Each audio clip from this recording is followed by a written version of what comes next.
be able to catch this on our YouTube channel as well. So similar to last week, I'll give you guys an update of where we're at. A few things have changed in a short amount of time. So I'll give you an update where we're at, where we're going, and answer any and all questions that you guys have. By way of review, we've been closed for 14 school days. Seems like a little bit longer to most, but we've been out 14 school days counting today. When we closed, which we announced our closure on the 13th of March, there were 5 cases of coronavirus in the county. When we met a week ago, yes, it was only a week ago, there were about 300, and today they're approaching 900. So this is something that we talk about flattening the curve, and we are not quite there yet. And so I'm sure you've heard the message a million times, but the reason that we are in the state that we're in and that the state are in place is to keep your immediate family, your community, your country safe. If you've looked at the news lately, they are expanding some of these orders nationwide. Yesterday, I saw that the governor of Georgia encouraged citizens of Georgia to hunker down, which I think is in the South, but we are all hunkering down here as well. Also been in the news yesterday, the governor came out in a joint press conference statement, and the governor, along with the state superintendent of public instruction and the president of the Board of Education for the state of California, all essentially said schools closed for the rest of the year. They made the statement that there's no projections that they see that provide a safe passage for our kids to come back to school, and they expect school to be closed, and they expect us to be moving towards distance learning. You'll see some different messaging coming out from different school districts saying that we're holding out hope and we want kids to come back, and all very true. If circumstances change, but if circumstances change to the point that it is safe for kids to come back to school, we will certainly have them back to school. Kids are better off being in school than, no offense, being home and learning, and we want them there. And so that's really our goal and our desire. Right now, we are operating under the premise that we are doing our distance learning model, and we're moving in that direction for the remainder of the school year. The good news for us is that most districts, when they closed their schools, really slow played their distance learning. Didn't provide a whole lot of resources for kids. We were kind of the opposite. The very first day that we were closed, as we talked about last week, we gathered our teachers together. We made a plan for how we were going to address it. And that plan had a short-term phase, the 3 weeks leading up to our spring break, which spring break starts this weekend for those of you who are excited about that. A plan that goes up to spring break, and then a phase 2, a longer plan that would go beyond. And we'll end up our phase 3, which primarily was an enrichment program, an engagement program, some normalization, trying to get kids connected to their teachers studies, but there wasn't a whole lot of accountability built in. And what we're looking at for phase 2 is a plan that builds on the strengths, but tightens it up a little bit. And so I wanted to kind of go over with you guys what that phase 2 was looking like. Let me get into here real quick. But the important point I want to make as far as this school closure stuff is that the building is closed, but the learning is not. Our goal and our responsibility to you remain that it's going to be our job, with a lot more of your help than we normally ask, to partner with you to give the best education we can for your kids. It is not going to be the same as them being at school. There will be some kids that do better. Some kids that we take the ceiling off and we let them do personalized learning, and we'll do amazing things. And we want to continue to encourage that and build upon that. There'll be some kids that'll struggle. There'll be some equity issues with this. There'll be some folks that may lack some technology, and I'll tell you how we're addressing that. Some folks that may lack some home support, some folks that may have special challenges. And we've got some plans to look at all those things. So let me tell you a little bit about what our plan's looking like. Our phase 2 plan essentially has 4 parts to it. We talk about communications, we talk about social emotional supports, we talk about devices kids will need, and perhaps most importantly, we talk about what the academic program looks like. So I wanted to roll that out with you real quick. The communications, if you haven't figured it out yet, you'll hear a lot from me. I'll be very open to answer any of your questions and provide you information. You'll also be hearing a lot from your child's teachers. We get a lot of benefit from a school environment in which we can communicate things more casually. In the front of the school, pickup time, social events, volunteer events. We're going to be missing out on those for a little while. And so it'll be important that we proactively communicate with you, and we're going to have some things in place. We'll continue these principals coffees as long as they're of value to you. We'll decide whether we do one over spring break, but for sure we'll have one on the 16th. We'll continue to push emails, phone calls, texts, school app, social media, all that kind of stuff. If you're not connected to our, let us know so that we can keep you posted on that. Starting on the 14th, which is going to be the day we were scheduled to come back from spring break, your teachers will have schedules of office hours that week, meaning dedicated times during the day that you'll be able to get in touch with the teachers, either your student or yourself, in addition to the other schedules that they have. And that they'll be coordinating some regular Zoom schedules. One of the things that I've heard from you guys is it's been a challenge on having, especially multiple students, multiple kids, is coordinating schedules. And so we're working right now to try to coordinate some schedules so we prevent that overlapping of time and create some predictability of when those things happen. So expect to see some heavy communication from us as far as schedules and lists and expectations, how to get in touch with us and how to answer any questions that you have. Part 2 of that plan is focused on social emotional supports. I know we talked about this a little bit last time, but similar to how at school, our primary focus is making sure kids are safe and that they're supported socially and emotionally. And that trumps the learning even, because if you can't provide those, you're not going to get to the learning pieces.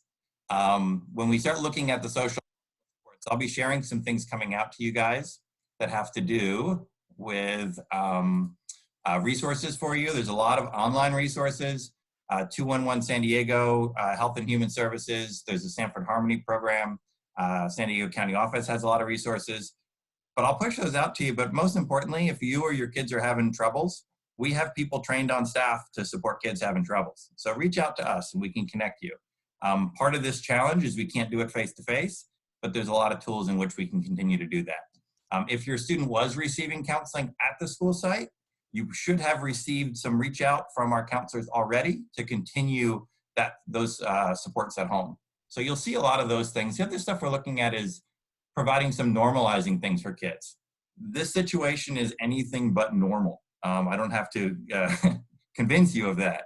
But we're looking for ways to keep some of the normalization and the connections of kids alive, because we're going to get to this point where they're going to realize the last 2 months of school is going to be separate and mostly isolated. And we want to build opportunities. So you'll see heavy doses of Zoom activities that are designed in part for learning, but are designed for connectivity. So you'll see your teachers doing some things that they would normally do in class.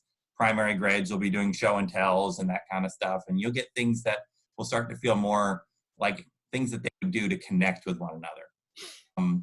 Mrs. McGill and I are going to meet with her ASB groups. They have some really good ideas on doing things like spirit weeks and daily messages and jokes of the day and all that kind of stuff. We have some teachers that are building in some of their regular routines, like morning meetings and calendars and that kind of stuff. Yesterday we had our glimpse into the real world, and we had a drive-through library checkout. We're still legally permitted to, and it's still safe to.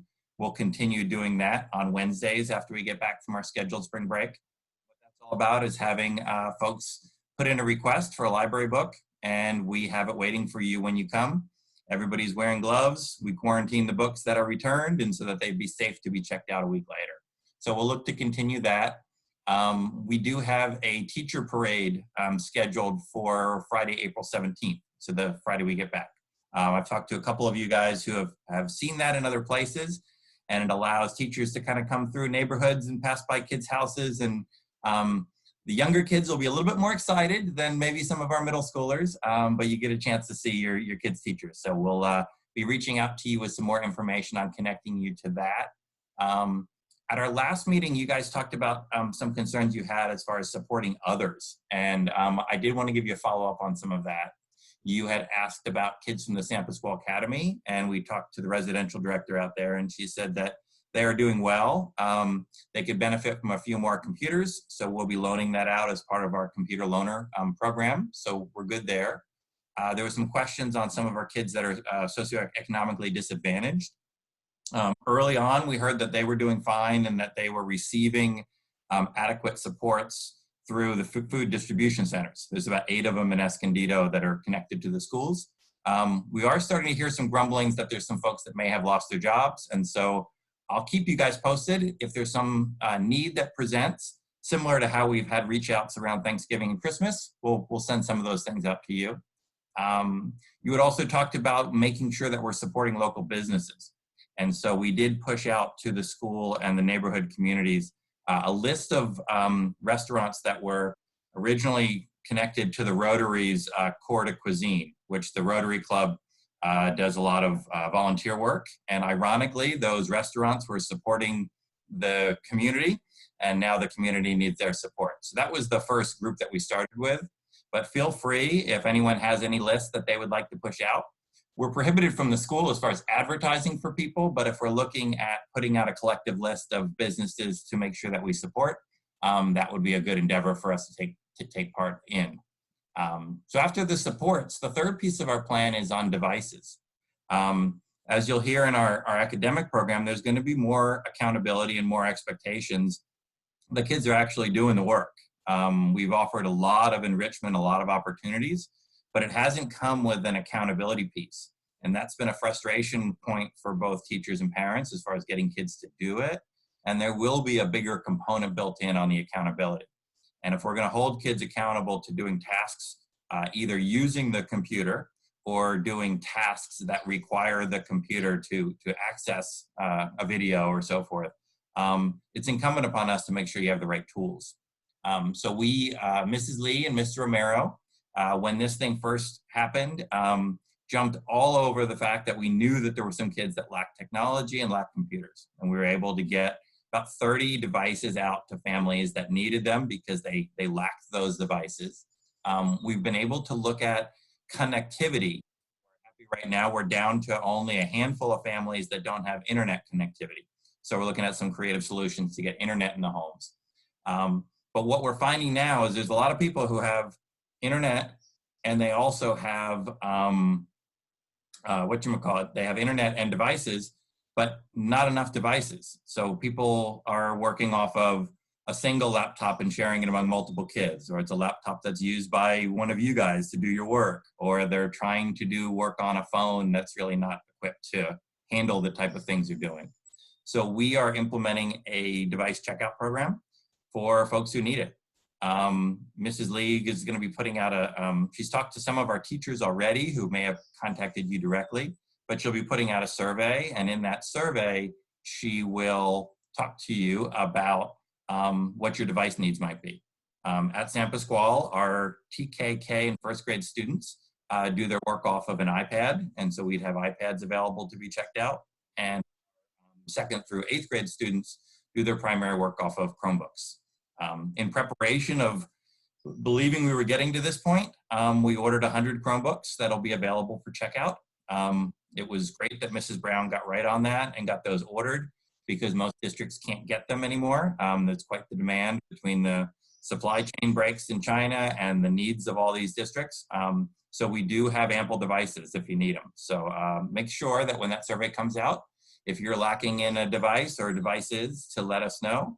And we'll have a system, we expect it to be on the 16th of April, if we can get everything together, if not the week of the 16th, is to have a system in place to have those picked up. It'll probably look very similar to our library checkout, in which we have your paperwork and everything done virtually, and we have it waiting for you, and we do it through a drive-through model. So you guys can stay in your cars and be safe, and our staff who is checking it out can similarly be safe. It will be sort of a break it, you bought it kind of a model.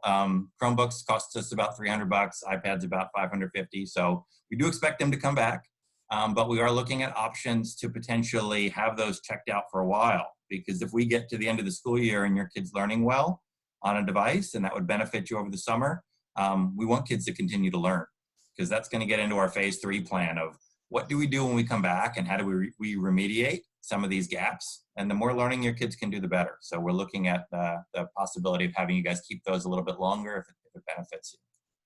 The fourth piece of this plan is the academic program itself.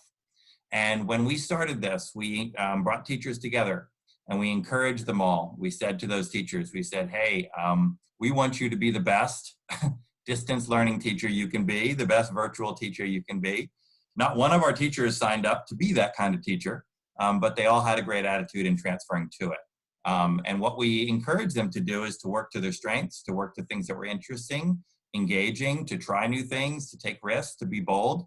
And our teachers have done a great job in that area.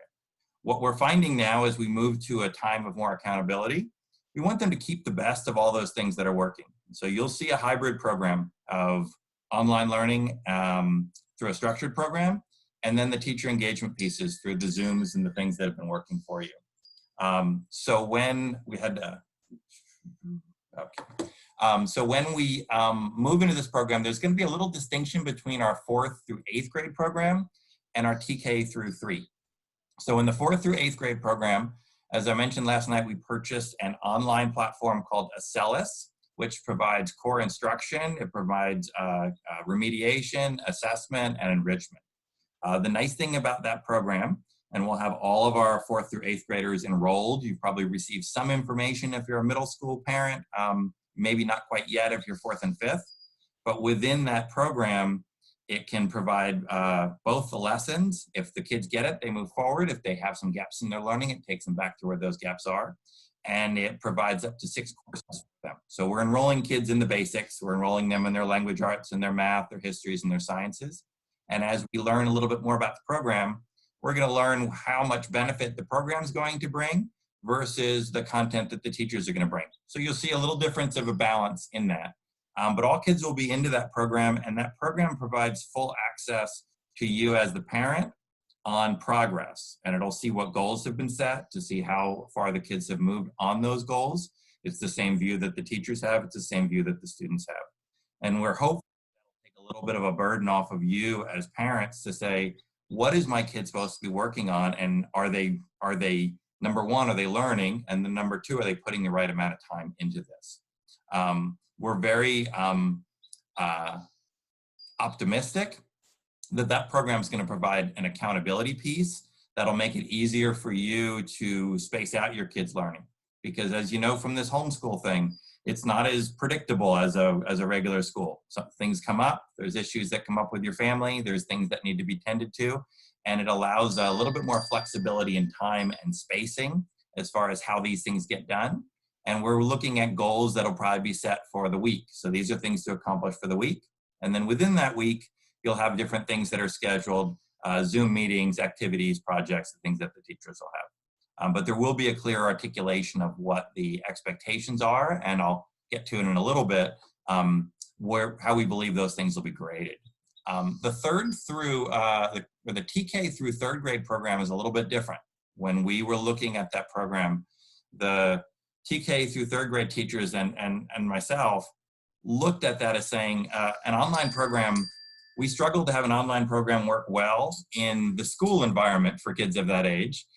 We can only imagine what challenges we would bring on you in the home environment trying to implement a program of online instruction for your 4, 5, 6, 7-year-olds. So there are options for that available.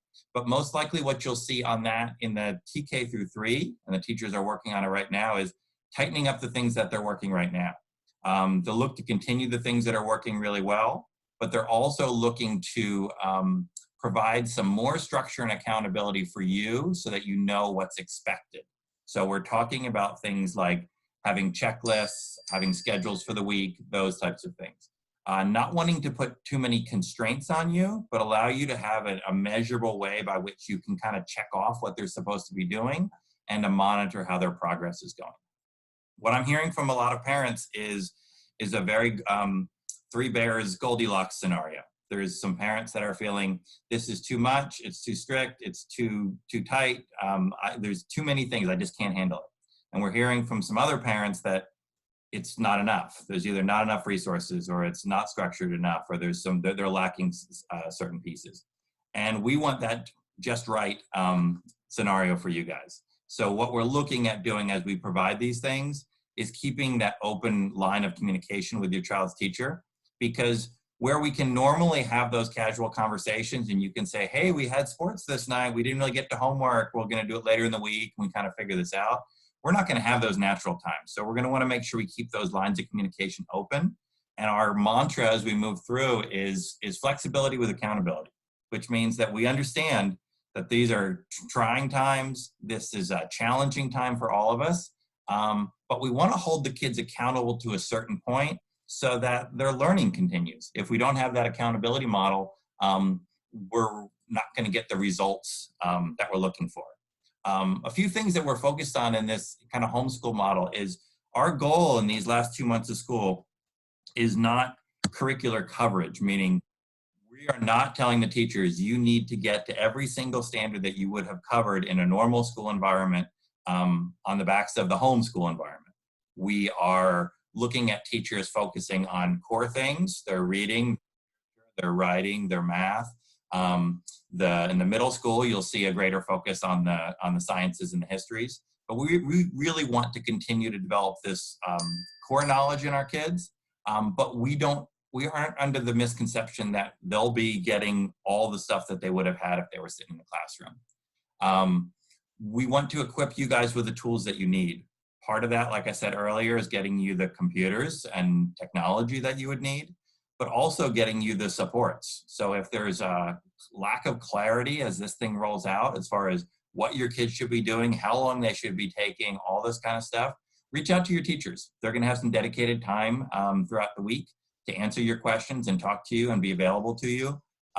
They are becoming more and more proficient on these tools in order to do so. So I'm confident that we can do that. We're also encouraging our teachers to keep it simple and keep it slow. And what I mean by that is we have flooded you guys with a lot of options and resources, and you're welcome to use each and every one of them. But I know it can be overwhelming to have all of them. So we're asking the teachers to kind of narrow that scope a little so that you understand what's the must-dos. What are we telling you? This is essential for you to get done. And what are the may-dos or the nice-to-dos? These are things that could be really fun for you to do, a nice project, occupy your time, get your family together. But this isn't going to be the thing that we're going to be holding you accountable for. We feel that there's going to be value in all those things, but honestly, we really want you to understand what is the core, and also understand that your homeschool is not going to be a 6.5-hour school day similar to ours. You're more likely to be spending 2-3 hours maybe with your kid. Well, not you. Your kids are more likely to be spending 2 to 3 hours on their studies as opposed to a full 6-hour day. And if they're maximizing that time, if they're having quality time on that, if they're meeting their instructional goals in the time that you have set for them, this doesn't need to be an all day, every day type of thing. So just take a little bit of the pressure off yourselves as far as how that goes. And the teachers are going to be monitoring this progress and giving you feedback along the way. So they'll be telling you whether your kids are meeting the expectations. I'll continue to send you resources. For those of you who get our school app, there's a new thing for you to try every single day. So if you're interested in that, I'll keep dripping things out to you, but don't feel pressured by them. This kind of brings us to the topic of grading. And as the teachers yesterday, we were still waiting on word from the state as far as what are we permitted to do and what is the guidance for us to do for grading. Because a lot of schools have taken the tact and they have continued with that we're not going to give grades. This is all enrichment and this is all extension. And quite honestly, you can't have an educational program that lacks any kind of accountability to it. It doesn't work. And so the guidance that we got from the state, it came in around 10 o'clock last night, told us that as schools, we should do no harm to our children. So I think it's like the Hippocratic oath of teachers. But they basically said, don't punish kids for things that they can't control. But it also said that schools do have the ability through local control to hold kids accountable in the ways that they feel is appropriate. So what we're seeing on the college and the high school level is we're seeing a lot of colleges and high schools go to these credit, no credit, pass, fail, that kind of grading type system. And part of their big concern is They wanted an equitable system so that it wouldn't distort GPAs for kids, and they also didn't want kids punished who were on track to graduate or needed a certain grade to take a certain class in college. And so you're seeing a lot of flexibility as far as how that goes. What you're likely to see with us is you're likely to see kids actually getting grades as they would, but us being very flexible and understanding that while the grades are important for the accountability, it's also impossible to grade equitably in this environment. Despite our best efforts on technology, not everybody's tech is going to be even. Some kids are going to have parents that don't speak English that aren't available to help them. Some kids are going to have disabilities that don't have maybe the aid that they're used to having sitting next to them doing their work. And so we're really looking at being understanding and flexible with our grades, but you will see kids getting grades, and the teachers will articulate more so in our middle school what they're accountable for and how those grades are received. And so we'll be looking at those types of things. In our elementary school grades have always been based on competency and standard. And so you'll see teachers holding them accountable to doing certain things. But I would argue with you that the thing that's most important for us is to make sure that our kids engage and our kids continue to build their competencies. There's a question that I'll get to later that has to do with state testing. State testing is canceled for the year. We're not doing state testing at home. The downside of that is it takes away some of our ability to see progress, and we'll have to rely more on our internal assessments. The benefit to that is it gives us more time to do the instruction. We spend a week and a half testing kids each year. That's a week and a half that we can do some activities with them. We spend a whole lot more time prepping them for that test. We're not doing that either. Really what we're looking at is making sure that we continue to build competencies. And as you see things that come for your students to do, whether they be the Acellus program that allows them to go to their level, and you can take kids, you know, our middle school kids, some of them will be taking high school math. It allows them to extend into some areas that a traditional class wouldn't. And that's one of the great advantages of this homeschool environment. You know, we've been stressing on all of the challenges and things that are really difficult for us. But one of the benefits is that it allows us to individualize learning for kids in a way that we can't do in a traditional environment. And so we're hopeful that we will be giving you the tools by which to do so, but be open with your child's teachers about what is the just right, what is the Goldilocks piece for your kids, so that we make sure that we leverage this individual kind of instruction with this accountability piece. There were some questions that came in earlier, and I'm going to go through them real quick. One of the things is that what are the expectations for distance learning? They were concerned about regression of kids and critical content. And so that kind of goes back to we are not looking at teaching them every single thing we would have. There's going to be some extra work on the teachers of next year to remediate a little bit more. And like I said earlier, kids that grow and that are going to have high levels of learning, and we're going to have some kids that we're going to need to catch up. And the more that you can keep your kid engaged on the tasks that your teachers give you, the better. But that's on coming back. This is a question on the state testing. We told you that that's canceled for this year, and how are schools impacted, and if we're going to be harmed in any way by it. Since they canceled them across the board, we're not going to be harmed in any way. It will put some more effort on us to do some internal assessments so that we understand where our kids are and what they need. But we were going to need to do that anyway on their way in the door. So it'll be important for us to do that. We crushed our state testing last year, so I'm happy to, for a whole nother year, to say we gained by 9% in language arts and 5% in math. So that's one of the good things. We can continue to brag longer, and hopefully when we come back and take tests again, we'll see even higher gains. There was a question in here about completing their grade and kind of, are all kids going to go to the next grade? Kids who are on track to promote are going to continue to be promoting. That's kind of where that do no harm thing. But it does give us an opportunity for kids who maybe were on the fence to put a plan in place just for them to get them to that point. Our goal is to not penalize any kids with this, but it's to try to leverage some opportunities. There was a question about are there any changes to ESY? And so extended school year, offered to some kids who are on IEPs, and it's offered to them because if there's a concern that there's a regression over a gap of time, we provide summer school to them so that they can catch up. My feeling is it's possibly going to be a change if we are not safely able to bring kids back over the summer. It would be offered virtually, and I would anticipate that we'll be offering it to more kids. Because we aren't working with them directly, we'll probably have more kids who qualify for extended school year than we traditionally do. There was a question on altering next year's calendar to compensate for this time off here. There's some initiatives in right now to provide some funding and options for summer school. Part of that is unclear as to if the summer would be a time that we could come back to, but there's talk about providing options for summer school. Our plan is, if we are still in a distance learning mode, is to see how we can continue this distance learning mode, either with some teachers on special assignment or some independent study, and allow kids, at whatever pace they're making, is to continue to make gains over the summer. So we're hopeful the state will fund that, but it is our goal to look to provide that. But I do not see any changes in the calendar itself. So there was a calendar that was recently approved, a traditional 180-day kid calendar, a school day calendar for kids. I don't see that changing, but what I do see is a likelihood of us changing our within-day practices.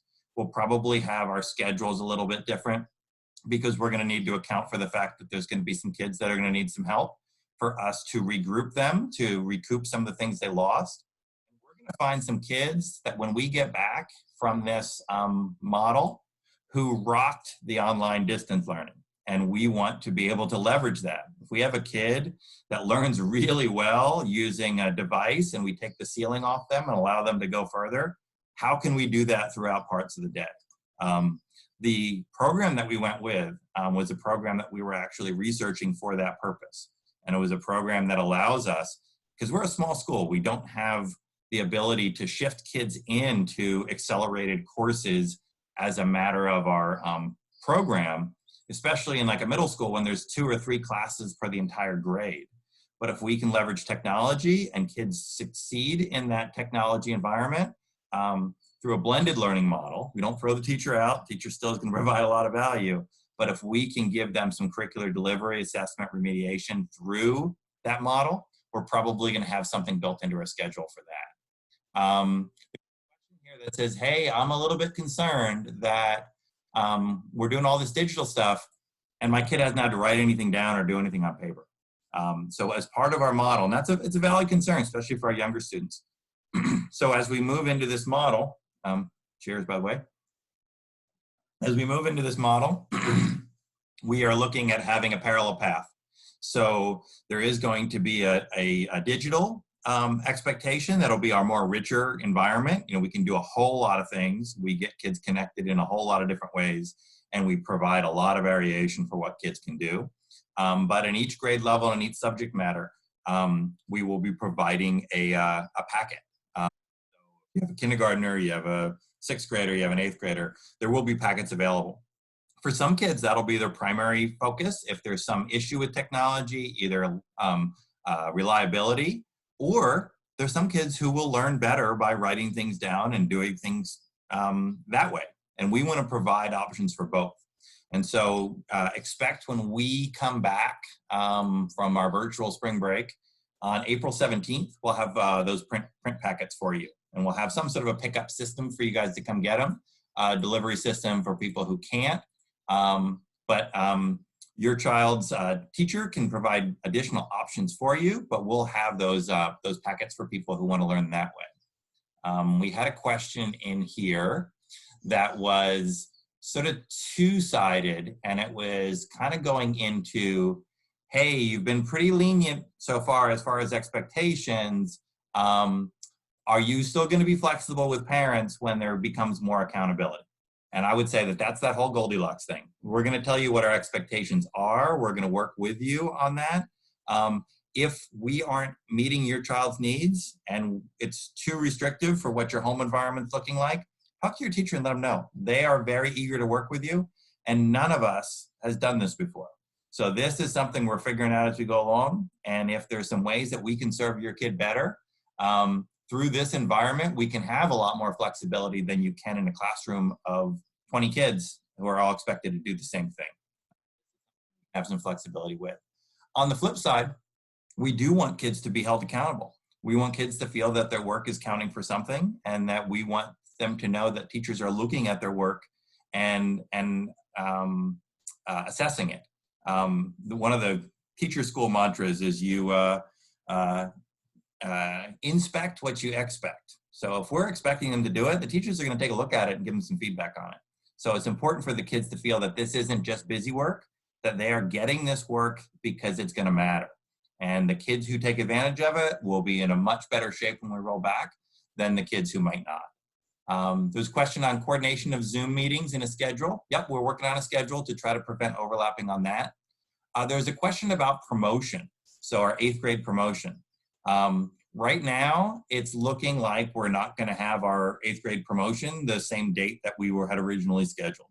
But I can tell you that I'm not sure how, not sure when, but we are going to honor the work and provide a proper celebration for our kids that are graduating 8th grade. They'll be our 101st 8th grade graduating class, and we want to treat them like we treated the 100 before. My guess is they will get a little bit more, in that we will do something virtually for them in a fun and creative way. But when we have the opportunity, we'll bring them back. And if that's going to be in July, if that's going to be the early part of August, we'll bring them back and do something special with our 8th graders. So if you have an 8th grade student, I have a couple of them, we want to make sure that they don't have, that they get the same opportunities that others did. There's some things we can't get back for them. You know, there's sports seasons at school. We can't recreate that. There are dances. Maybe we can recreate that. So we're going to be looking at some things that, some things are going to pass and some things we can fix, but promotion is something we definitely can fix. Yearbooks. Yearbooks are still being published in Peach Jar. They're collecting 8th grade baby pictures that you can submit virtually. And I'm sure that Nicole Vitale, our PTO president and our yearbook lead, is going to be soliciting pictures from staff and homeschool instructors like yourself, so that we can get some pictures in there about what learning is looking like for the bulk of our 3rd trimester. Had a question, my child left things at school, can I come pick them up? Mrs. Lee is putting together a collection of all your kids' stuff. And so we will, instead of bringing folks in and creating some health risk, our plan is to collect those up for you and have them ready for pickup. It'll take a little bit of doing to get there, especially with our staff being off next week. So we're looking at having those available for you by Monday, the 20th of April, so a few weeks from now. If you have something that you need, school supply, a favorite stuffed animal, whatever, let us know. We can get those individual things, but we'll get you all the kids' school supplies as well. And then if there are things that you need for learning, some things that we provide at school, you might not have at home. Let us know if there's things that you need for learning that we can assist you with. I'm going into the chat room now and checking. There's a couple private messages that I can answer later. Yeah, here's one. Is there a plan to offer classes over the summer?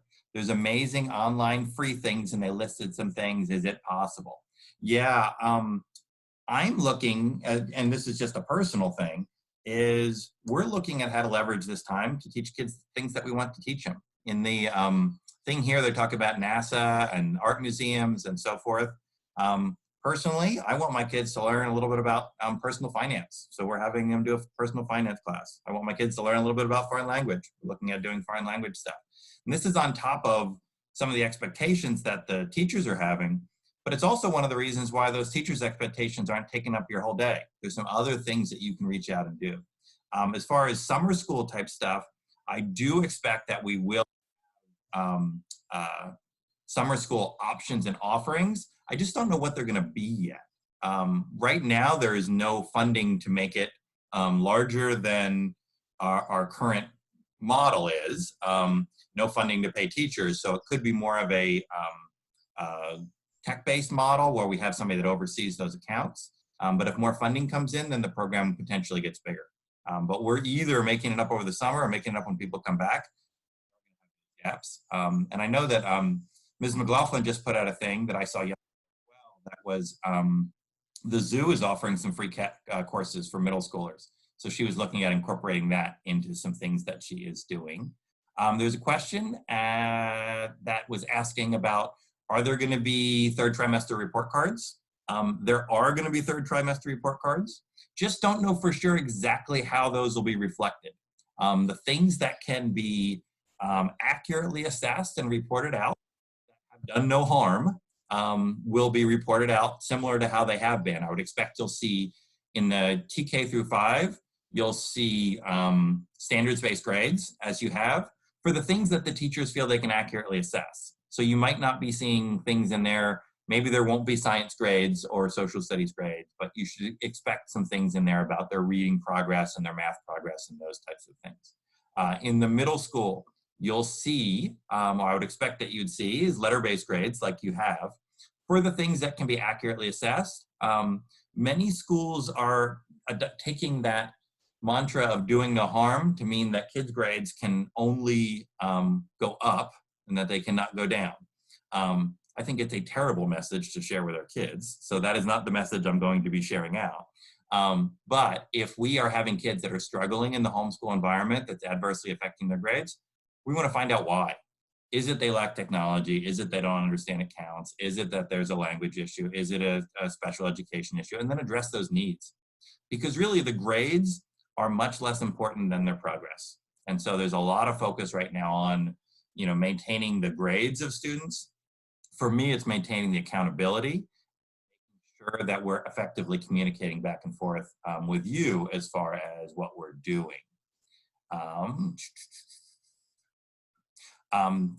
Some questions about mental health issues. I'll send some of those things out to you guys. Our school staff is considered our school-based counselors. And so when you look at our school-based counselors, what that means is that they are not therapists, so they are not ones that would treat a patient per se, but they would be one that would talk about the educationally related effects. So for instance, if a child was having severe mental problems, there was anxiety, there was some issue, that would be best served by an outside therapist that would communicate to how that would apply in the school environment. Right now, the school environment's a little strange because they're not at school right now. But that's kind of how our counselors typically work. So I'll send you a whole bunch of resources that show you both community-based options. And what we usually ask is if parents are accessing community-based therapy in some way, that if you're comfortable with it, you let us know and we sign an agreement between our counselor and theirs, and then they can work together to best serve the needs of your kids. So that's kind of what we were looking at. There's a question here about worried about screen time and can we get other materials? We talked about that. Yeah, I would say your kid should not be on the computer all day long. I am not a good model of that because that's been my life for the last 3 weeks. But they should not be on the computer all day long. They should be interspersing it with things like reading real books. They should be interspersing it with things like doing activities and projects around the home. They can do some work for you. They have more time to do some chores for you. So we are concerned that kids are on the computer all the time. We're also concerned with our ability to monitor them on the computer. So that's the other thing that we'll send some advice out to you guys as far as some tips on how to keep your kids safe online, because we've really opened up a huge Pandora's box per se on all of these abilities for kids to now communicate with one another and what could possibly happen along those lines. So we'll be sending some things out for that because we know that it's definitely a double edge when we open up all these technologies to kids. Will the kids need their books when we go into phase 2? If so, how do they get them? That's a really good question. Part of that's going to be defined on how the teachers direct lessons go. My first inclination is probably not the physical books. We have online books available for most of our classes that the kids can access. If kids did need physical books, we could check them out. I see Mrs. McGill there. Ms. McGill, do you want to comment on that as far as the middle school side? Whether kids would need their physical books? Myself. We're meeting today to discuss that, so we don't have answers quite yet, but it doesn't look like we're going to be expecting them to have physical books. Okay. It'll be more online resources and those type of activities and lessons. Thank you. Yeah, that was one of the things that we were looking at as far as our getting an online program for our 4th through 8th grade that would lessen the need for us to have the physical things and allow more flexibility in kids and their learning. But if, similar to what we said before, if your kids would benefit from it, let us know. Is there a plan to allow children next year and beyond to stay home when ill and complete classwork online? Update on change in state reimbursements. So I'll answer the state reimbursements first, and then I'll answer the other one. This state has essentially reimbursed us for our average daily attendance till the end of the school year, even though kids aren't physically at the site. And so they've used a formula, or they'll be using a formula to say, how many kids do you have and about how often do your kids come to school, and we'll fund you based on that. So we feel really good about that because we have kids that come to school and we're getting funded for that. We can pay for our teaching staff. And in paying for our teaching staff, we have the ability to sort of leverage both our certificated and classified staff to serve you guys. We don't have any word on how that's going to progress. There was some discussions on, in light of this, and I would be fairly optimistic that this will happen, that they will change their model of reimbursement. It's really important to get kids to school, but by having a funding model that only pays when kids go to school, you incentivize kids to come to school when they're sick, or schools to try to get kids to school when they're sick. And I think you'll see a tremendous amount of fear at whatever point we turn and we finally say, yesterday the school was too unsafe, but today it's just fine. And people are going to be worried about that. And we'll talk to you guys about how we've cleaned, and we'll talk to you about our new precautions and all the wipes in every room and all these things that we'll do to both make the school safer and to make you feel safer. But I would believe that there is going to be some change in how schools are funded based on physical attendance for fear of creating more of these problems. So I can't say for sure. We are reevaluating our attendance incentives, which is our perfect attendance and getting you to school and putting you up on a pedestal. Do I want kids to school every day? Yeah, but I don't want them to school when they're sick. Especially when you look at where we've kind of gotten to this point. So good question on that. Will we be fully utilizing Zoom and Google Classroom, meaning teachers teaching via whiteboard and having show their work similar to a classroom environment? What's been the feedback for those teaching Acellus? So I'll do the Acellus one first. We have very few people who are using it. What I'm hearing from Acellus is that people like the fact that it provides instruction. They like the fact that it's done first, so that if kids are not getting a concept, it takes them back to the prerequisite skills there. And that if they are getting that concept, it allows them the ability to go further than they would in a traditional classroom. The downside that I'm hearing is it's based on, it's thousands of videos, and some of the videos are kind of hokey with people who are kind of older. So I think if you look at it from a content delivery, remediation, acceleration, but it isn't going to be your bells and whistles kind of exciting program. That's our guaranteed delivery for folks. The teachers are going to provide more of the engagement piece. So that's the feeling on Acellus. I do feel that you'll see a better use of Zoom as it becomes more of a tool that teachers are familiar with. They were primarily using it in these 3 weeks as one to engage with students. So to get them connected, to get them talking, to get them to feel like, okay, I still have my friends out there kind of a thing. As we move forward, you'll still see pieces of that because that's going to be important, but you'll also see it as a more direct delivery tool. So you will see them using that. We are providing teachers with some additional training on how to do that better.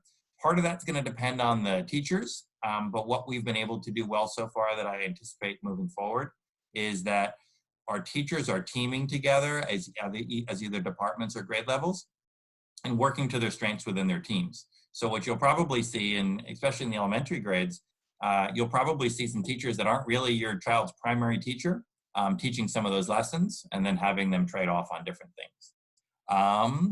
It says, when staff coming back the 17th, did you mean the 13th?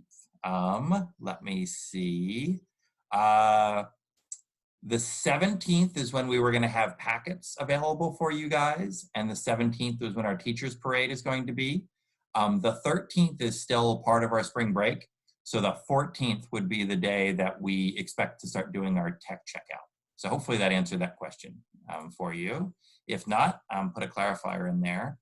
Do you email the librarian a book to check on Drive by Wednesday? And what are the times to pick up?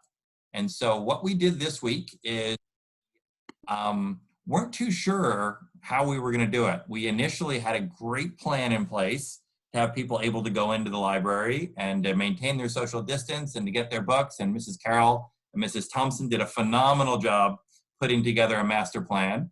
And then as things started to develop, we realized that that would probably not be in the best interest of everyone's safety. What the process is right now is that we're going to look to have you guys preferably email Mrs. Carroll or call her on the library phone. But if you email her, her email is on the website, the Monday before, and that gives her time to pull books for you. And our hope is to continue to do it each Wednesday, starting the Wednesday after spring break. Mrs. Carroll, I see you nodding your head. You want to add anything about the library pickup?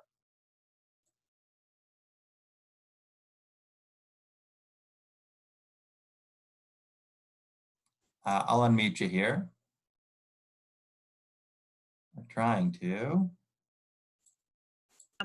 Nothing to add except please put book request in the subject line of an email, because I did lose a few emails and so people came and their books were not ready, for which I apologize. What was your original question? Oh, anything else you wanted to add? And it looks like you put some stuff in the message about book requests in the subject line. Wednesdays from 9 to 11 and 1 to 3. And we're planning on our next one on 4:15. And she put her direct line to call her in the library as well. So the only thing to add is please plan on bringing back your books, even though, you know, when you're done with them, it is a drop off as well as a pickup line. And we need to get the books back so that they can be quarantined, so that eventually they can be reshelved and checked out again. Most of that happened.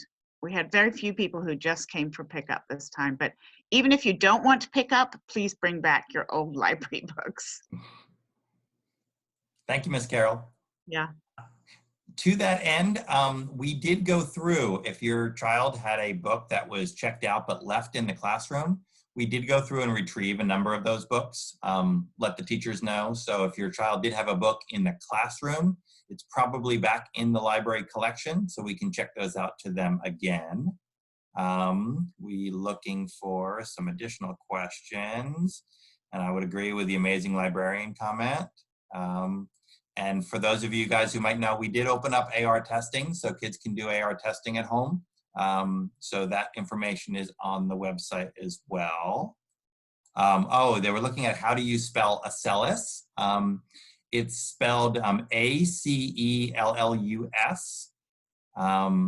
And how long can we, so let me talk to you, oh, the library, I think it's a library book question. Library books, essentially, we'll check them out 1 week, and I think they're normally out for 2. Is that a good nod? 2 weeks generally, Ms. Carroll? Yep, okay. Is there a list of the books available to the library? Yeah, we were just able to, we were not able to get the software search system, but we were able to get a big giant PDF in place. Is that right, Ms. Carroll? That is right. It's really unwieldy, but it is alphabetical. And it will be updated every week. What's available to you now is what was available in the library yesterday. So I think it'll be updated every week. And it's just, I mean, it's a massive document, but you can search it. Mr. Horn said you can search probably by title. Yeah, So it's better than nothing, but it's not quite where we need to get to. and we've pushed out a number of resources. There's a lot of free online books now, and we have some online books in our collection, but there's a lot of sources to access books online. Not quite the same thing as a real book, but it is something to hold you over until you can. Any way to find out if there's a library book out for our child? Yep, check with Miss Carol. She can tell you if there's anything outstanding. There's a question about choosing library books. We went through that. Looks like Mrs. Lee put that catalog in there. We have about 20,000 books, so it is a pretty fat PDF. Yes, there is a San Pasqual app. There's a question about that. If you go into the App Store and you type in San Pasqual Union, you'll find the school app. And what it is it's an integrated system that's tied into our website and our mass communication. And I will take things, I have a learning resources of the day that pushes out to all of the folks on the app. So it comes out kind of like a text and then it resides in the app. So if you're interested in that, one more way to keep connected. Are we having PE on Zoom? Very important to keep kids active. I would agree 100%. So what we've seen so far in the middle school is Mr. G did lead a Zoom class with the kids. His delivery system, for the most part, is he has a Google form that kids fill out. There's an expectation that middle schoolers are active 45 minutes each day, and they are responsible by the end of the week to have submitted what they were active with and how long they were active for. So that's the starting point for middle school. Elementary, I know that teachers have done things to encourage kids to be active. I don't believe we put anything formally in place, but I agree with you on the importance of that. And so expect that, but it might be something very similar to what Mr. G is doing as far as making sure that within your day it's scheduled to get out and do some stuff. About libraries, he talked about Max Books to check out is 5 of them, but you can check out an AR book bag that has a little bit more in it. Who runs the SPU Instagram page? Depends on what your comment is, because it would be me if you like it, but if not, I can send you to somewhere else. But if you have any suggestions on the Instagram page, that comes from me. Mrs. Lee put in a link to the Acellus in the chat room and the book stuff. And I think we have gotten to the end of the chats. Anybody have other questions or things that are unclear? Things will become clearer as we move forward. Teachers are still working today and tomorrow to put some things in place, and I'll get some messaging out to the community, but you're the first to hear most of this. So any questions on things? I know we've talked about a lot of things. Yeah, Miguel? There you go. All right, there you go. Can you hear me? Yep. Right. Hey, I just wanted to add something. Just kind of did a little bit of research going on the whole, like, helping out people within the community and stuff. I did find out that like Postmates delivery, they do deliver Rockin' Jenny's, Mirren's Cafe, and Rosie's Cafe. That used to be the Champions Cafe. Mm-hmm. Grubhub will deliver Plan 9, food only, no alcohol. The Delight of France, Paraíso, which is the Mediterranean food place, mm-hmm, next to Fatburger. And then there's a new place called Healthy Grill, which is next to the Starbucks over there by Cheetos. Mm-hmm. And yeah, just thought I'd share that in case people wanted to get some food delivery ordered. Yeah, and I agree with you 100%. If we don't support these businesses, they won't be around when we come on the backside of this. So thank you for championing. Thank you for being a proponent of that.